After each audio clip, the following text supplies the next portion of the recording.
महत्त्वाची बातमी आपण बघतोय। पालकमंत्री झाल्यावर शंभूराज देसाई यांच्याकडून साताऱ्यात झेंडावंदन करण्यात आलेलं आहे। साताऱ्यातील शाहू स्टेडियममध्ये देसाईंकडून ध्वजारोहण संपन्न झालंय।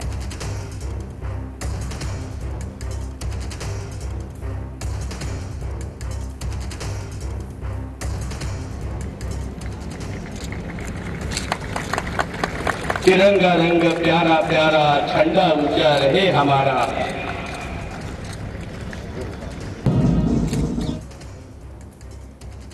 राष्ट्रपिता महात्मा गांधींच्या सत्याग्रहामुळे देश स्वतंत्र झाला